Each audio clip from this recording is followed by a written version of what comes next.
नमस्कार। शासकीय विदर्भ ज्ञान विज्ञान संस्था अमरावती द्वारा आयोजित राष्ट्रीय ऑनलाइन व्याख्यानमाला में यहाँ उपस्थित सभी गुरुजन एवं सभी छात्रगण का मैं तहे दिल से स्वागत करती हूँ तथा सभी गुरुजनों को सादर प्रणाम करती हूँ। आज के इस ऑनलाइन व्याख्यानमाला के सम्माननीय व्याख्याता डॉक्टर स्वप्ना मराठी मैडम, इनका मैं परिचय आपको देना चाहती हूँ। सर्वप्रथम उनका नाम डॉक्टर श्रीमती स्वप्ना मराठे। उनका जन्म सांगीतिक प्रतिष्ठित परिवार में हुआ है और उनकी शिक्षा बीए म्यूजिक इंदिरा कला संगीत विश्वविद्यालय खैरागढ़ से हुई। उनका एमए गायन में रानी दुर्गावती विश्वविद्यालय Jabalpur gold medal, PhD Jiwaji विश्वविद्यालय ग्वालियर से उन्होंने की है। उनका शिक्षण पंडित आनंद जोशी ग्वालियर घराना, स्वर्गीय पंडित चंद्रशेखर सेनगुप्ता, स्वर्गीय डॉक्टर निर्मला खन्ना और डॉक्टर मीरा काळे पंखराज, इनसे इन्होंने शिक्षा हासिल की है। उनकी नियुक्ति सहायक प्राध्यापक गायन मध्य प्रदेश लोक सेवा आयोग से चयन 27 सालों से अध्ययन का इनका अनुभव रहा है। अन्य विवरण में यूजीसी द्वारा लघु शोध परियोजना माइनर प्रोजेक्ट एवं राष्ट्रीय एवं अंतरराष्ट्रीय स्तर पर शोध प्रस्तुत, यूजीसी द्वारा मान्य जर्नल्स एवं पुस्तकों में शोध पत्र प्रकाशित, मध्य प्रदेश शिक्षक सम्मान से सम्मानित, राज्य स्तरीय एवं राज्य से बाहर प्रस्तुतियां, सन 2006 से 2012 तक संस्कृति विभाग द्वारा संचालित शासकीय माधव संगीत महाविद्यालय ग्वालियर में प्रतिनियुक्ति पर प्राचार्य के कार्य संपादित। वर्तमान में 4 शोधार्थियों द्वारा शोध कार्य जारी। वर्तमान में शासकीय कमला राजे कन्या स्नातकोत्तर स्वशासी महाविद्यालय ग्वालियर में सहायक प्राध्यापक गायन के पद पर कार्यरत है। मैं डॉक्टर श्रीमती स्वप्ना मराठी मैम, जो आज के ऑनलाइन व्याख्यान के हमारे जो मार्गदर्शक है, उनको मैं आमंत्रित करना चाहती हूँ।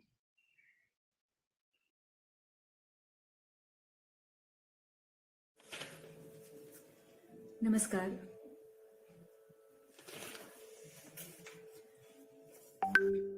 आज 11 दिसंबर 2021 को होने वाले इस राष्ट्रीय व्याख्यान माला की जो श्रृंखला चल रही है,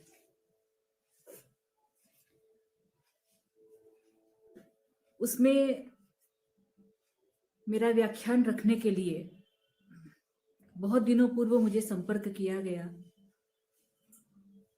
और मैंने सहर्ष स्वीकार भी किया, क्योंकि मेरे लिए ये बड़ी गौरव की बात थी और बड़ी गर्व की बात थी कि किसी बहुत ही अच्छी संस्था द्वारा मुझे इस हेतु आमंत्रित किया गया है। शासकीय विज्ञान विदर्भ विज्ञान माफी चाहूंगी, शासकीय विदर्भ ज्ञान विज्ञान संस्था अमरावती द्वारा आयोजित संगीत विभाग की विभागाध्यक्ष डॉक्टर पूर्णिमा दिवसे, जो इस व्याख्यान श्रृंखला की आयोजक और संयोजक भी है, एवं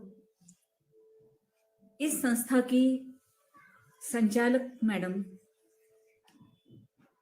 आप दोनों को मैं हार्दिक धन्यवाद और आभार व्यक्त करती हूं कि मुझे आपने ये अवसर प्रदान किया। मेरा बायोडाटा वैसे आपके साथ है, परंतु फिर भी मैं थोड़ा सा अपना परिचय देना चाहूंगी कि मैं डॉक्टर श्रीमती स्वप्ना मराठे, शासकीय कमला राजा कन्या स्नातकोत्तर स्वशासी महाविद्यालय ग्वालियर में सहायक प्राध्यापक के पद पर पदस्थ हूं। और ये बड़ा सुखद संयोग है कि आज ही मुझे अपने शासकीय सेवा के 27 वर्ष पूर्ण हो रहे हैं और इसके उपलक्ष्य में मुझे मेरा आज का ये बहुत ही गौरवपूर्ण व्याख्यान ऑनलाइन द्वारा प्रदर्शित करने का अवसर प्राप्त हो रहा है। मैं बहुत बहुत साधुवाद देती हूँ डॉक्टर पूर्णिमा दिवसे मैडम का कि इन्होंने ये व्याख्यान श्रृंखला जो आयोजित की है और लगातार उसके ऊपर प्रगति हो रही है और समय समय पर उनको अतिथि विद्वान प्राप्त हो रहे हैं। और इससे हमें मुझे भी खुद भी ये महसूस हुआ कि हमारे महाविद्यालय में भी संगीत विभाग काफी प्रबुद्ध है, समृद्ध है और हम इसका भी आयोजन, इस तरह का आयोजन हम कर सकते हैं। मैडम दिवसे मुझे बार बार फोन पे द्वारा सूचित करती रहती हैं और मैंने भी थोड़ा सा परेशान भी किया मैडम को। और बाद में हालांकि ये लाइव था मगर कुछ विशेष परिस्थितियों के कारण मुझे मैडम ने कहा कि मैडम ये आप रिकॉर्ड करके आप मुझे भेज सकते हैं क्या? तो मैंने कहा कि ठीक है, क्योंकि शासकीय महाविद्यालयों की आज के समय में जो परिस्थितियां हैं उसमें हमें इन सबको साधने का अवसर मिलना और साधना एक बहुत ही कठिन कार्य है। और हम सभी जानते हैं कि इस कार्य को प्रगति के पथ पर ले जाना और 100% देना बहुत ही कठिन और महत्वपूर्ण कार्य है। इसलिए मैंने इसे सहर्ष स्वीकार किया। आशा करती हूँ कि मेरा ये व्याख्यान जो मैं देने वाली हूँ विद्यार्थियों को अच्छा लगेगा, कुछ मार्ग प्रशस्त करेगा, कोशिश करूंगी। मेरा आज का विषय है 10 थाट एवं रागों का समयानुसार महत्व व सिद्धांत। हम सभी जानते हैं कि संगीत की उत्पत्ति कैसे हुई, कब हुई, उसका आधार क्या था और किस तरह से संगीत में नए नए आविष्कार होने के बाद और हमारे जो दो महान विभूतियों ने जो भी 19वीं शताब्दी में जो कार्य किए हैं उसका आज ये सुअवसर हमें प्राप्त हुआ है कि हम संगीत को सीख सकते हैं, समझ सकते हैं, सुन सकते हैं और अपने भाव व्यक्त कर सकते हैं। मैं इस विषय पर बिल्कुल ज्यादा नहीं कहना चाहूंगी क्योंकि मेरा विषय अलग है, परंतु उन महान विभूतियों को याद करके हमें आगे बढ़ना, आगे बोलना ज्यादा श्रेयस्कर इसलिए लगा कि आज हम जो संगीत गायन वादन कर रहे हैं उनका सारा श्रेय हमारी इन्हीं दो महान विभूतियों को जाता है। भारतीय संगीत हमारी धरोहर है और संगीतज्ञ या संगीतकार की धरोहर है संगीत शास्त्र, स्वर विज्ञान और संगीत प्रदर्शन। प्रदर्शन में सभी कुछ आता है, व्याख्यानमाला, ऑनलाइन व्याख्यानमाला, बैठकें, महफिल। पिछले 2 साल से कोविड के कारण सारे संगीतज्ञ, हम सब संगीतज्ञ, संगीतकारों को जो मंच प्राप्त होता रहा है उसमें बीच में ब्रेक तो जरूर लगा है और इसका परिणाम भी हमें दिख रहा है, परंतु इसका एक दूसरा पक्ष भी उजागर ये भी है कि ऑनलाइन के द्वारा जो भी चैनलों के माध्यम से या किसी भी तरह के अन्य दृश्य माध्यम से हमारा विषय जो है बहुत ही प्रस्फुटित हुआ है और बहुत ही ज्यादा उसका प्रसाद हमको देखने को मिल रहा है। काफी सारे स्टूडेंट्स की संख्या बढ़ी है। जो बच्चे नहीं कर पाते थे उनको भी आगे कुछ उसका करने का, सुनने का, समझने का सुअवसर प्राप्त हुआ है। किंतु स्वर शास्त्र, संगीत शास्त्र, स्वर विज्ञान और प्रदर्शन, इन सब का महत्व जाने बिना संगीत के क्षेत्र में उन्नति करना कठिन है।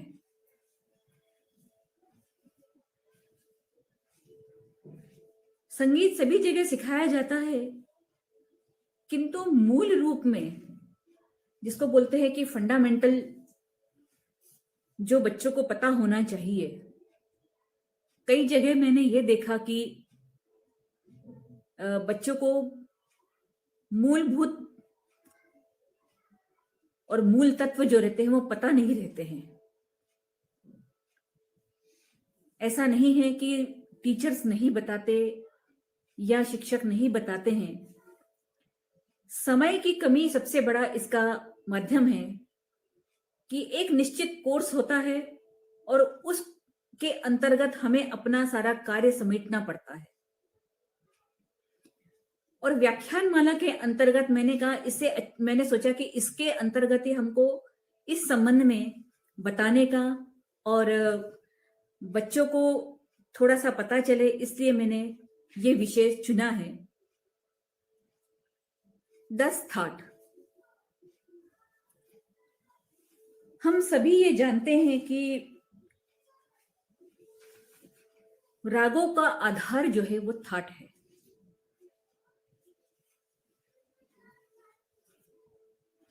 मेला स्वर समूह स्याद्राग व्यंजन शक्तिमान, अर्थात वह समूह जो राग उत्पन्न कर सके, मेल अथवा ठाट कहलाता है। हमारे हिंदुस्तानी संगीत पद्धति में 10 थाट हैं। बिलावल, कल्याण, खमाज, मारवा, काफी, भैरव, पूर्वी, आसावरी, तोड़ी और भैरवी। थाट के जो नियम है वो काफी कठिन होते हैं अपेक्षाकृत राग के, क्योंकि थाट हमेशा संपूर्ण होता है। थाट में 7 स्वर लगते हैं और थाट से राग तैयार होते हैं, और बहुत से थाट ऐसे भी होते हैं कि जिसमें 7 स्वर लगते हैं, क्योंकि थाट में यदि 7 स्वर नहीं लगेंगे तो वो 7 स्वर जो है वो स्वर वाला राग, यानी 7 स्वर वाला राग भी उत्पन्न नहीं कर सकता है। इसलिए थाट में 7 स्वरों का होना अनिवार्य है। दूसरा नियम ये भी है कि थाट में क्रमानुसार 7 स्वर जो है होने चाहिए। यानी ये नहीं कह सकते हम कि सारे गम धनिसा सा नि ध म ग रे सा, ऐसा नहीं। सारे गम पध निसा हमारे ये 7 स्वर जो है वो पूर्ण क्रमशः लगने आवश्यक है। थाट में आरोह और अवरोह दोनों की आवश्यकता होती है। आरोह जो होता है नीचे क्रम से, यानी मूल सा जो हमारा रहता है उससे बढ़ते हुए क्रम में तार सा तक जाना, और वापस तार सा से लेके नीचे वाले क्रम में आना, यानी आरोह अवरोह जो है वो उसमें होना आवश्यक है।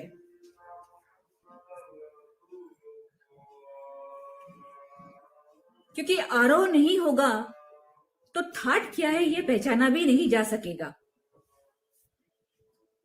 थाट में रंजकता होना आवश्यक नहीं है, किंतु राग में रंजकता होना बहुत जरूरी है। क्योंकि यदि राग रंजक नहीं रहेगा तो वो श्रोताओं को भी अच्छा नहीं लगेगा, और न ही वो किसी रस को या उस राग के महत्व को भी स्पष्ट नहीं कर सकेगा। थाट जो है वो गाया नहीं जाता है क्योंकि उसमें रंजकता की आवश्यकता नहीं होती है। थाट में अनेक रागों को उत्पन्न करने की शक्ति होती है, इसलिए थाट जो है वो जनक कहलाता है।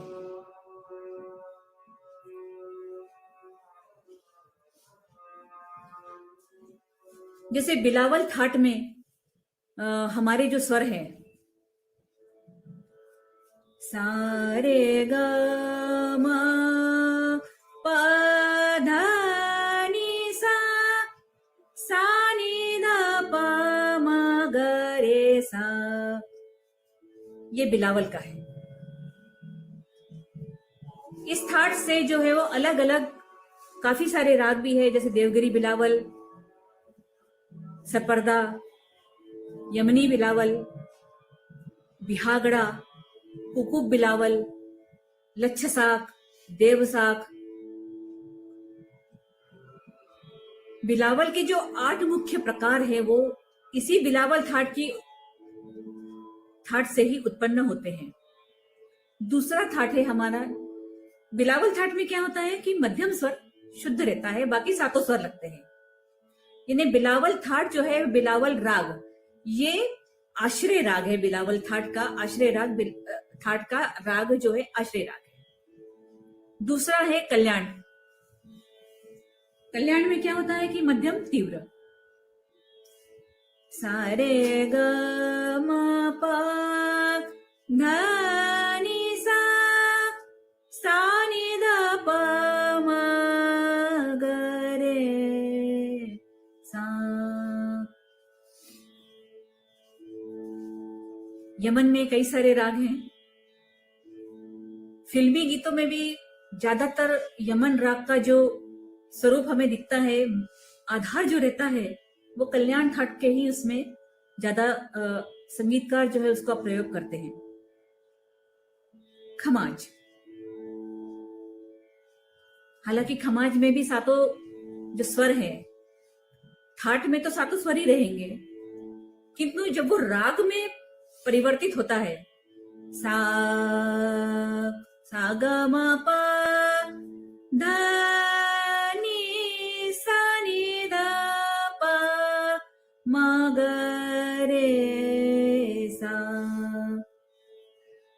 इसमें भी काफी सारे राग हैं। काफी थाट में भी, काफी थाट का जो राग है काफी राग, उसमें सारे ग म प ध नि सा, सा नि ध प म ग रे सा। ऐसे ही हमारे 10 थाट जो हैं, थाट के आधार पर राग बनते हैं और उस रागों को हम गाते हैं। वर्तमान समय में इन 10 थाटों में काफी वाद विवाद भी रहा है, क्योंकि बहुत से राग ऐसे हैं जो इन 10 थाटों के अंतर्गत इसको नहीं रख सकते हैं।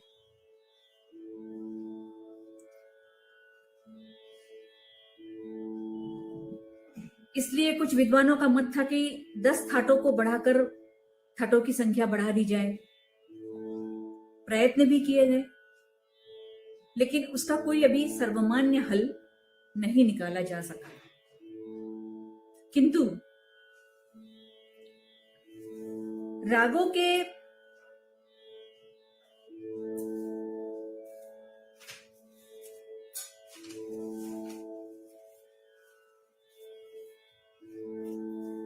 प्रयोग काल में बदलाव जरूर हुआ है, और ये जो बदलाव है वो है समय विभाजन। उत्तर भारतीय संगीत पद्धति में रागों का प्रयोग काल जो है वो रात्रि के 24 घंटे में बांटा गया है। जिन्हें 2 भाग उसके कर दिए गए। पहला भाग जो था दिन के 12 बजे से रात्रि के 12 बजे तक, और रात्रि के 12 बजे से दिन के 12 बजे तक का समय। इसके आधार पर हमारे गायन और वादन की परंपरा चली आ रही है। चूंकि थाटों को बढ़ाने का क्रम जो है वो हल नहीं किया जा सकता है था, और इन्हीं 10 थाटों में से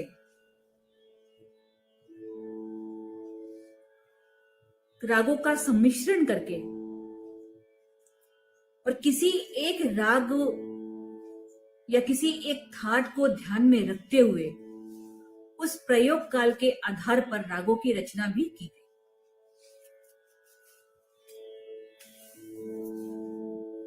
सामान्यतः हम लोग जो 7 स्वर हमारे जो रहते हैं, 7 शुद्ध स्वर, सारे ग म प ध नि, यदि उसमें हमने तीव्र सा यानी तार सा हमने बढ़ा दिया तो सारे ग म प ध नि सा स्वरों की संख्या 8 हो जाती है। सारे ग म जो हो गया वो पूर्व भाग हो गया और प ध नि सा जो हो गया वो दूसरा भाग यानी उत्तर भाग हो गया। और इसमें हमने फिर हमारे विद्वानों ने ये तय किया कि सारे गम में से जिसका वादी स्वर रहेगा, सारे गम में से जो भी वादी स्वर रहेगा वो पूर्व भाग में आ जाएगा और पध निसा में से यदि वादी स्वर रहता है तो वो उत्तर भाग में आ जाएगा। हालांकि बहुत से राग ऐसे हैं कि वादी स्वर पध निसा में से है पर वो पूर्व रागों की श्रेणी में है, सारे गमा में से है तो उत्तर राग की श्रेणी में है। जब इस तरह से विसंगति होने लगी या हुई तब उसको जो थोड़ा सा डिवाइडेशन किया गया। 8 स्वर वही रहे, सारे गमा पध निसा, परंतु जो सारे गमों में से जो वादी स्वर पूर्व भाग और उत्तर भाग पध निसा किया गया है उसमें सारे गम प और म प ध नि सा यानी सारे गम प एक भाग और म प ध नि सा दूसरा भाग। इसको क्या नाम दिया गया? सारे गम प को पूर्वांगवादी और म प ध नि सा को उत्तरांगवादी। फिर जो थोड़े से जो विवाद होते थे या कई बार हमारे संगीतकारों में या आपस में ऐसा होता था कि नहीं फला इस राग का ऐसा है तो ऐसा ही होना चाहिए था, फला राग में ऐसे तो ये यही होना चाहिए था। काफी हद तक उसको कम किया गया क्योंकि पूर्वांगवादी और उत्तरांगवादी होने से समय के आधार पर वो भी सर्वमान्य किया गया और हमारे रागों में भी कोई विवाद नहीं हुआ।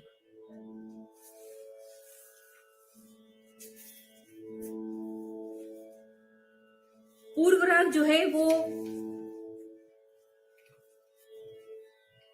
दिन के 12 बजे से रात्रि के 12 बजे तक और उत्तर राग जो है जो 12 बजे रात्रि से दिन के 12 बजे तक गाए जाते हैं, वही पूर्वांगवादी और उत्तरांगवादी हो गए। किंतु फिर भी उत्तर हिंदुस्तानी संगीत पद्धति में स्वर और समय की दृष्टि से रागों को बांटा गया, यानी एक समय सिद्धांत स्थापित हुआ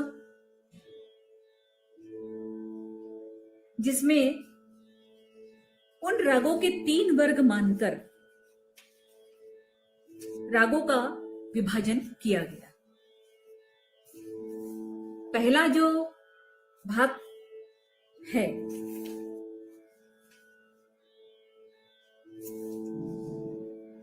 संधि प्रकाश राग। संधि प्रकाश राग यानी कोमल रेध वाले राग। संधि प्रकाश राग कोमल रेध वाले राग। दूसरा शुद्ध रेध वाले राग और तीसरा कोमल गनि वाले राग। कोमल रिध वाले राग जो है वो प्रातः गाए जाने वाले जो राग रहते हैं वो ज्यादातर संधि प्रकाश राग जो आता है उसके अंतर्गत गाए जाते हैं। अब ये संधि प्रकाश राग भी 2 तरह के होते हैं, एक प्रातःकालीन संधि प्रकाश राग और दूसरा जो है सायंकालीन संधि प्रकाश राग। संधि प्रकाश की किसे कहते हैं?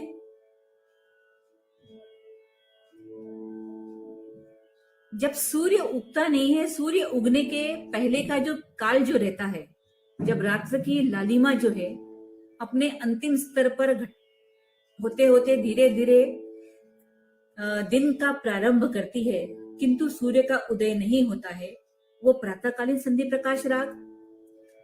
और सायंकालीन संधि प्रकाश राग जब सूर्यास्त का जो समय होता है, सूर्यास्त होने के बाद जब लालिमा घट जाती है और रात्रि की जो निशा जो रहती है वो अपनी चादर नहीं फैलाती, वो सायंकालीन संधि प्रकाश राग उसको कहते हैं। उसमें भी काफी राग गाए जाते हैं।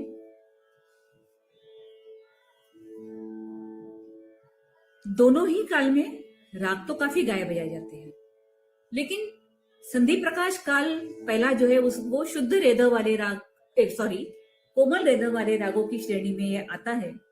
तो जो कोमल रेधव वाले जो राग रहते हैं वो प्रातःकालीन जो समय रहता है, समय सिद्धांत के अनुसार उसको सुबह गाते हैं।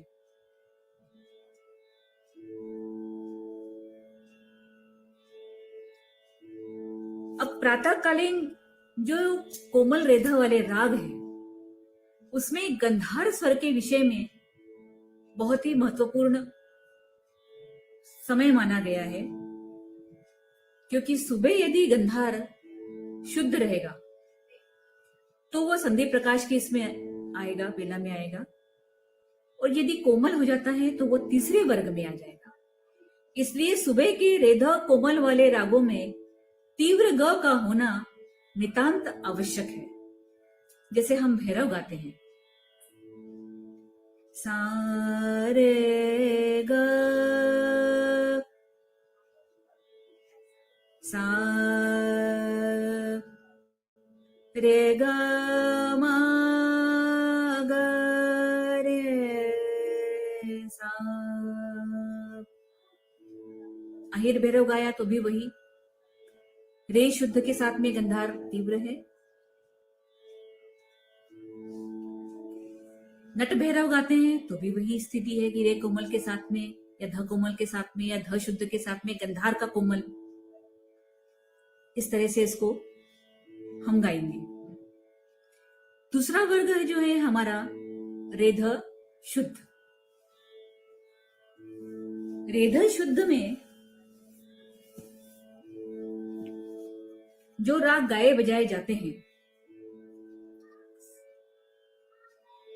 यमन, बिहाग, कल्याण थाट के काफी सारे राग जो हैं, इवन बिलावल थाट के भी काफी सारे राग, कमाज थाट के काफी सारे राग जो है वो इसी वर्ग में आते हैं।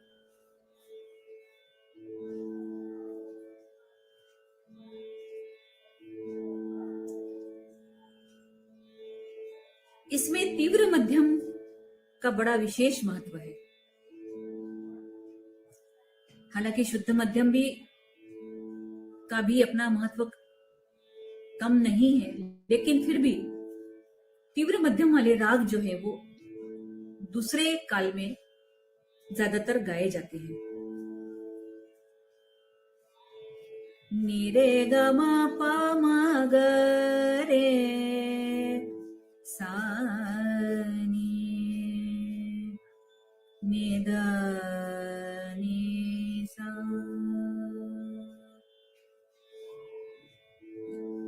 उसके अलावा और भी जो राग है, जैसे बिहाग, हालांकि बिलावल थाट का है, परंतु कई बार हमने गायक वादकों को देखा है कि प्रथम प्रहर में भी कई बार जब शुरुआत करते हैं तो बिहाग भी गाते हैं, केदार भी गाते हैं। केदार में दोनों मध्यमों का प्रयोग है, बिहाग में शुद्ध मध्यम, हल्का सा तीव्र मध्यम, दोनों मध्यमों का है। सा म पा धा पा मा पा म रे सा। केदार बिहाग में मे सा ग सा, सा ग म प नि सा नि ध प ग म ग, सा प म ग, सा म ग रे सा।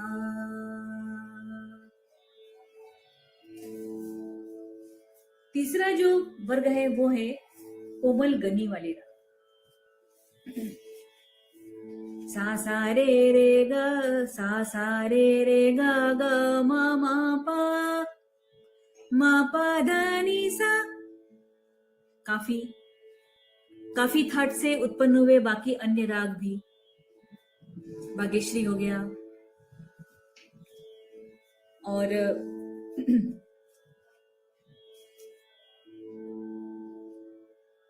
आसावरी थाट का राग, ये कुछ राग ऐसे हैं उस थाट के जो इस वर्ग में आते हैं।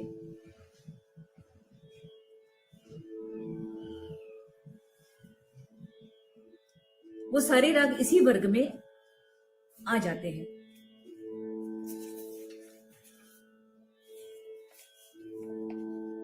अब प्रश्न ये उठता है कि ये जो वर्ग जो है वो तो निर्धारित किया है, तो हमारा जो मेन जो विषय है आज का कि क्या रागों का समयानुसार महत्व है। सिद्धांत तो है हमारे, 24 घंटे के हमने 3 भाग करके हमने सिद्धांत में उसको बांध दिया और उस सिद्धांत के आधार पर हमने राग भी बांटे।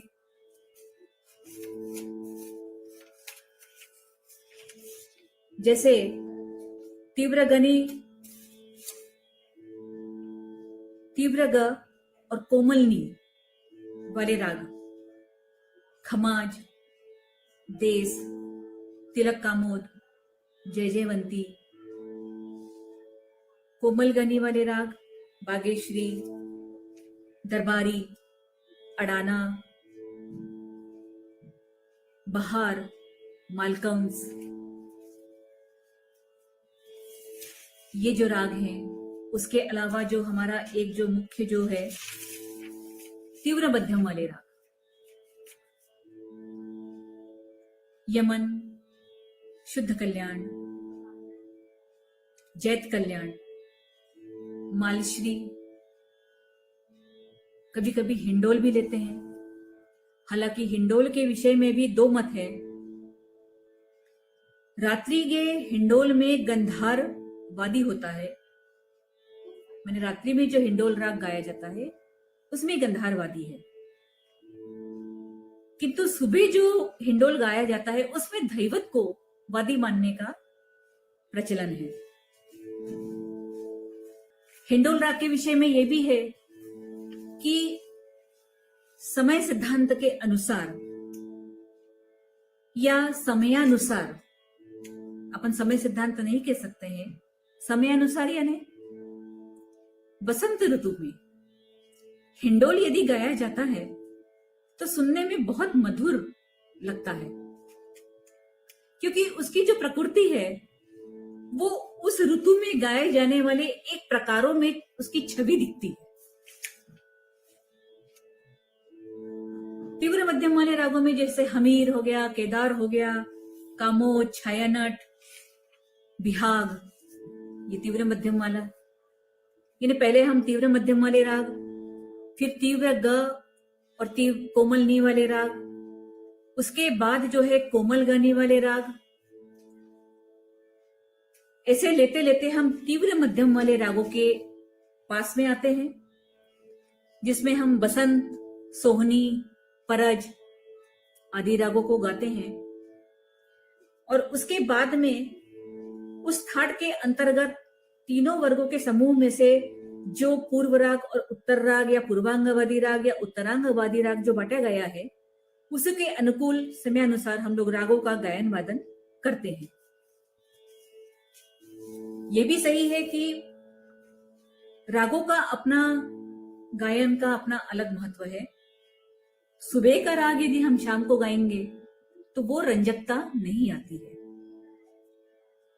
क्योंकि जैसे हम लोग थाट में कहते हैं कि थाट में रंजकता होनी आवश्यक नहीं है, परंतु हमको जब किसी गायन का या किसी कार्यक्रम का हमको आगाज करना है या कोई कार्यक्रम देना है, तो संगीतज्ञ को हमेशा हम राग समय सिद्धांत का पालन करना आवश्यक होता है। रागों का समय सिद्धांत का पालन करते हुए जब हम अपना गायन और वादन आरंभ करते हैं, तो उसका अनुकूल प्रभाव जो दर्शकों पर पड़ता है, उसकी अनुभूति जो है वो सामने बैठकर ही महसूस की जा सकती है। मैं ये वीडियो बना रही हूं, अभी शाम के समय बना रही हूं। चूंकि ये रिकॉर्डिंग चल रही है इसलिए तो ठीक है, लेकिन यदि ये शाम को 4 बजे आप लोग यदि क्लियर ऑनलाइन में यदि आप देखते और उस 4 से 5 के बीच में यदि मैंने भैरव राग या अहिर भैरव राग गाया होता, तो क्या ये अच्छा लगता आपको सुनने में? शायद नहीं। प्रश्न ये आता सबके मन में कि मैडम का जो व्याख्यान है वो तो ठीक है, पर ऑनलाइन हो रहा है तो समय का ध्यान रखना मैडम को चाहिए था। बिल्कुल सही है। सही इसलिए है कि हमारा जो गायन वादन है, जो हमारा गायन है वो समय सिद्धांत पर आधारित है, और हम संगीतज्ञों को, संगीतकारों को, हम सारे संगीत अभी हम विद्यार्थी ही हैं, शिक्षक हैं, और हम यदि संगीत का नियमानुसार पालन नहीं करेंगे तो हम शायद हमारे जो विद्वानों ने जो इसको रेखांकित किया है उसके साथ हम न्याय नहीं कर पाएंगे। मैं ग्वालियर में रहती हूं और ग्वालियर में बहुत समय से सुप्रसिद्ध, विश्व प्रसिद्ध कह सकते हैं, तानसेन समारोह में हमेशा यहाँ आयोजित होता है। पुराने समय में तानसेन समारोह जब होता था, हम तो नहीं थे उस समय हालांकि, पर हमारे जो बाबा थे, हमारे जो आजोबा वगैरह आजी थे, मैं भी महाराष्ट्रीयन हूं, तर ते लोक म्हणायचे की त्यावेळेस पूर्ण पूर्ण रात्र होऊन जायची पण लोक उठायचे नाही आणि असं वाटायचं की ही सभा नेहमी कायम अशीच चालत राहते। तो ये चीजें जो हैं वो समय सिद्धांत के अनुसार ही होती रही होंगी, इसी कारण इतना ज्यादा रंजकता, इतना ज्यादा रंजक रहता होगा वो प्रोग्राम कि सुधी दर्शकों को भी उसमें उठने की आवश्यकता महसूस नहीं होती होगी।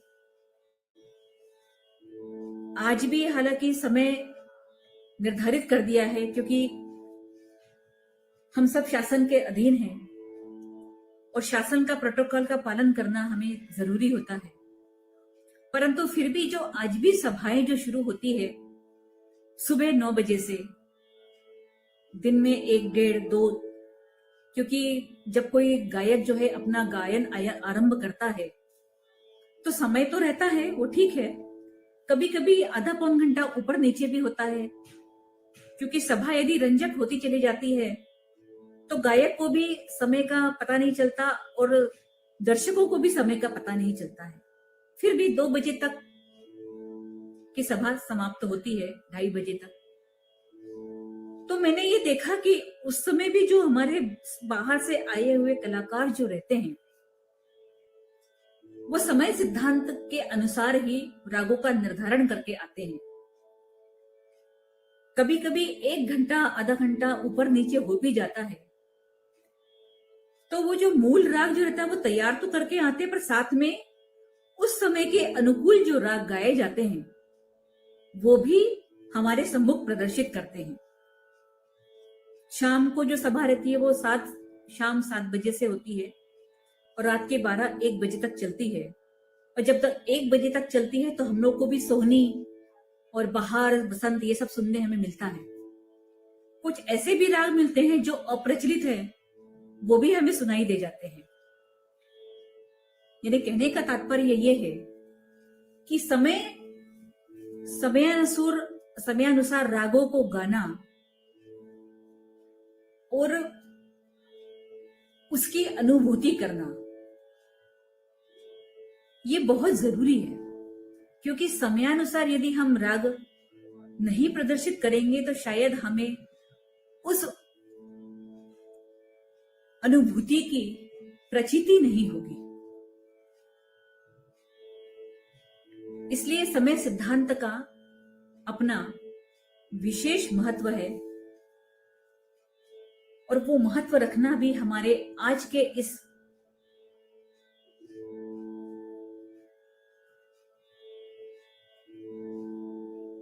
माहौल में जरूरी है।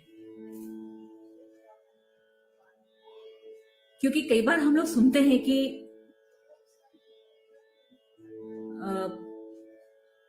कोई जो बहुत बीमार जो है उन्होंने शास्त्रीय संगीत सुना, यानी जो राग सुने उस समय और कंटिन्यूअसली वो सुनते चले गए, तो उनमें जो है आश्चर्यजनक रूप से उनमें पॉजिटिव रिजल्ट्स हमें देखने मिले,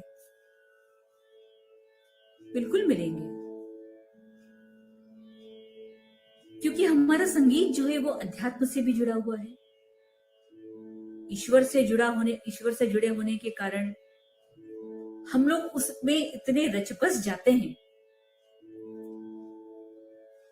कि हमें साक्षात ईश्वर ही दिखते हैं।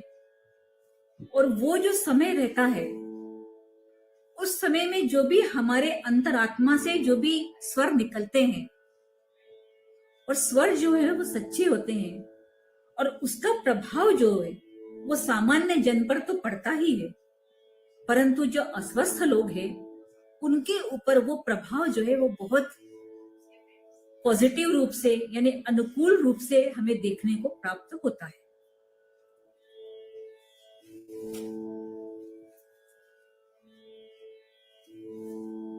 जैसे मैंने पहले भी कह रही थी कि मैंने यदि 4 बजे मैंने सुबह का भैरव राग गाया, अहिर भैरव गाया, तो वो हमें अच्छा नहीं लगेगा।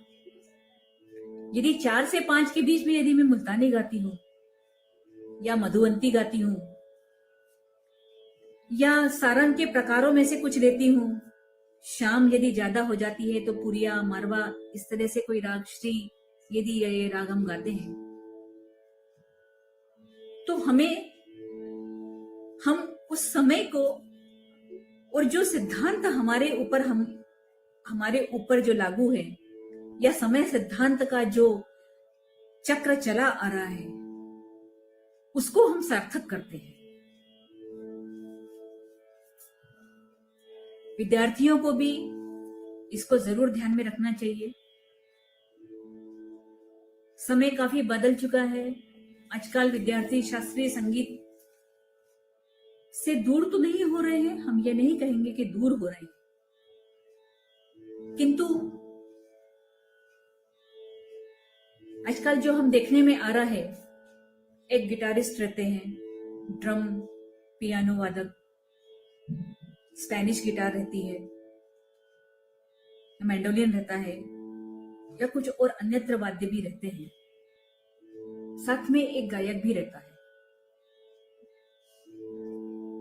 कोई एक या 2 पंक्तियां वो गाते हैं और म्यूजिक इतना ज्यादा रहता है कि उन पंक्तियों से निकलने वाला स्वर जो है वो म्यूजिक के साथ में, यानी जो संगीत जो दिया जाता है उसमें कहीं दब जाता है। मुझे ऐसा लगता है, मैं नहीं जानती या मुझे नहीं पता कि मेरे इस मत से लोग सहमत है या नहीं, पर मुझे ये समझ में आता है कि ऐसा होता है। और यदि हम 4 पंक्तियां भी गाते हैं ना किसी उसका जो आधार रहता है वो कोई ना कोई राग या थाट से निकला हुआ, या थाट रूप अन्य रागों को समाहित करके या अन्य अलग तरह से स्वरों को लेते हुए उसको जो गाते हैं, तो उसका आधार तो रहता है। और यदि वो आधार ही सही नहीं रहा तो उस संगीत का कोई महत्व नहीं रह जाता। आप ये सोचेंगे कि मैं कहीं भटक तो नहीं रही हूं। नहीं, मैं बिल्कुल नहीं भटक रही हूं, क्योंकि वर्तमान समय का जो समय चल रहा है उसमें ये सारे प्रयोग हो रहे हैं और इसके जो परिणाम जो है, उसके जो दूरगामी परिणाम जो हमें दिख रहे हैं वो समझ में आ रहे हैं। और मैं ये कहना चाहूंगी इस व्याख्यान माला श्रृंखला के अंतर्गत कि जो नए विद्यार्थी जो आ रहे हैं सीखने के लिए, उनको हम इस समय सिद्धांत से परिचित कराएं। समय सिद्धांत का महत्व समझाते हुए हम रागों को अपने कोर्स में शामिल करें, अपने सिलेबस में शामिल करें। चूंकि अब नई राष्ट्रीय शिक्षा नीति आ गई है, 4 साल की है, और मेजर सब्जेक्ट जो कोर्स है वो सेंट्रलाइज भी हो गया है। और सेंट्रलाइज होने के साथ मैं भी उसका एक हिस्सा रही हूं।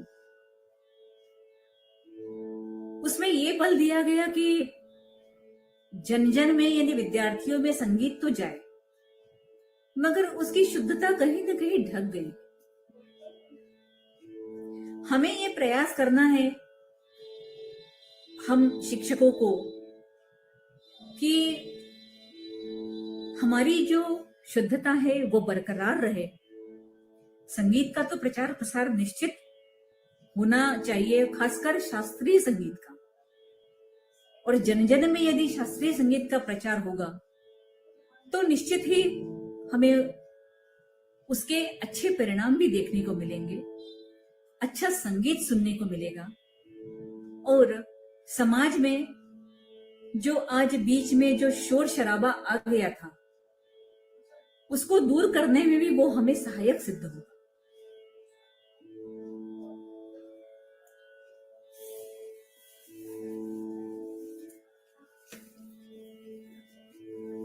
संगीत जो है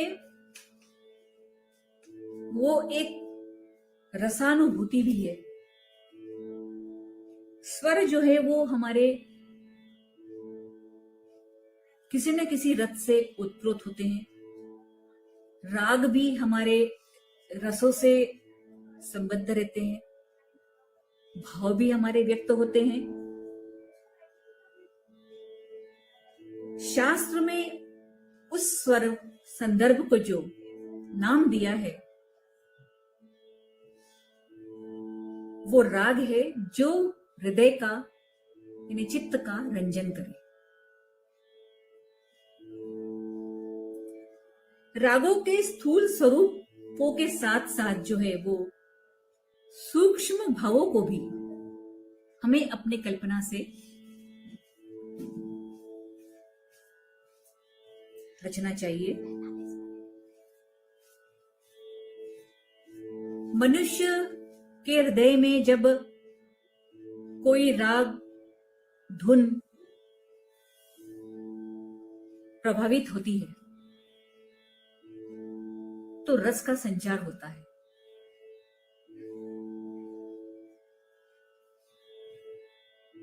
संधि प्रकाश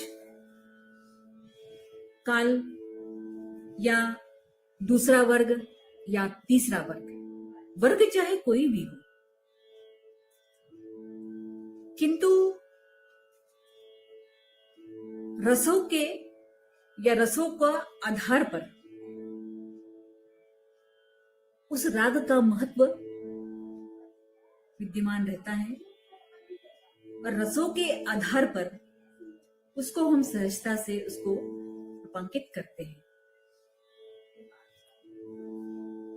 यदि हम वर्गों की बात करते हैं तो सूर्योदय के जो पूर्व जो है विभाग एवं ललित राग वो जो है गाए जाते हैं, उसमें रसानुभूति अलग होती है।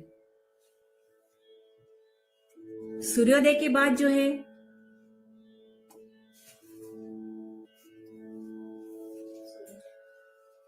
सूर्योदय के बाद भैरव और उसके प्रकार, पूर्वाह्न में बिलावल और उसके प्रकार, मध्याह्न में सारंग, सारंग के प्रकार, अपराह्न में भीमपलासी, पटदीप आदि राग, सायंकाल के समय कल्याण के प्रकार और रात्रि के पूर्व पुरिया मारवा इत्यादि। साथ ही रात्रि के बढ़ने पर, जैसे जैसे संध्या काल की बेला जब गहराती जाती है उस समय बिहाग, उसके प्रकार, मध्य रात्रि में मालकांस, बागेश्वरी, दरबारी, सोहनी, ये प्रकार, और उसके बाद भी मतलब जो उत्तर भाग, रात्रि का जो उत्तर भाग जो आता है, मध्य भाग के साथ में उत्तर भाग में भी हम सोहनी को गा सकते हैं, बसंत गाते हैं, परज गाते हैं, मालकंस भी उसी श्रेणी में रख सकते हैं। और उसके बाद में भैरवी से हम समापन करते हैं, क्योंकि भैरवी के संबंध में यह कहा जाता है कि चाहे सुबह का समय हो या शाम का समय हो या 24 घंटे में से जब भी कोई हम राग को गायन वादन करते हैं, तो हमारा गायन का जो आखिरी जो पड़ाव रहता है वो भैरवी रहता है, और भैरवी से ही हम अपना जो गायन है या हमारा जो प्रदर्शन है वो समाप्त करते हैं। भैरवी के लिए हमारे सारे नियम शिथिल हो जाते हैं, समय सिद्धांत भी शिथिल है, क्योंकि हमारा जो समापन ही भैरवी से होता है।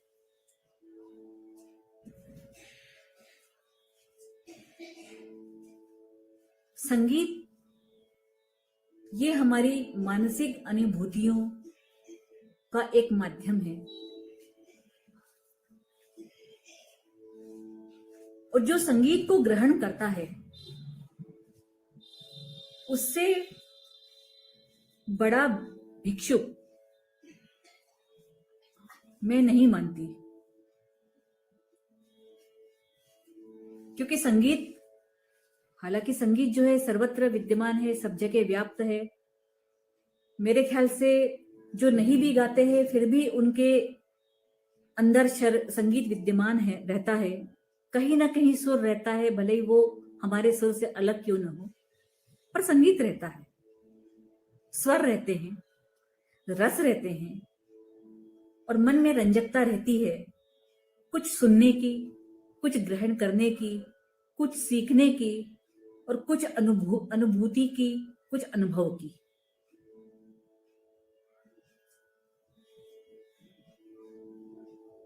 मैं ये आज की श्रृंखला को मैं यही विराम देती हूँ। आशा है मेरा ये व्याख्यान आपको पसंद आएगा। मैं आभारी हूँ विदर्भ ज्ञान विज्ञान संस्था की संरक्षक मैडम को कि उन्होंने मुझे ये अवसर दिया। मैं बहुत आभारी हूँ डॉक्टर पूर्णिमा दिवसे, विभागाध्यक्ष संगीत विभाग की, जिन्होंने मुझे ये अवसर प्रदान किया। और मैं मैडम दिवसे से एक ये भी निवेदन करना चाहूंगी कि आधे घंटे का ही क्यों ना हो, ऑनलाइन यदि कोई राग मतलब प्रदर्शनात्मक व्याख्यान भी यदि करें तो जरूर हमें मौका दें। हालांकि उन्होंने लेक्चर डेमोन्स्ट्रेशन का कहा था, क्योंकि हमारे यहाँ अभी बहुत ज्यादा वर्क है और शायद मैं करना चाहती थी पर कर नहीं पाई, जिसका मुझे खेद रहेगा।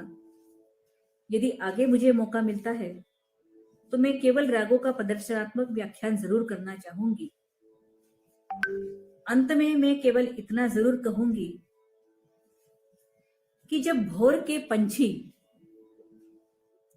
निशब्द रूप से हमें अपने आगमन की सूचना देते हैं, तो वो संगीत रहता है। इन्हीं शब्दों के साथ मैं अपना व्याख्यान यही समाप्त करती हूँ। बहुत बहुत धन्यवाद एवं नमस्कार।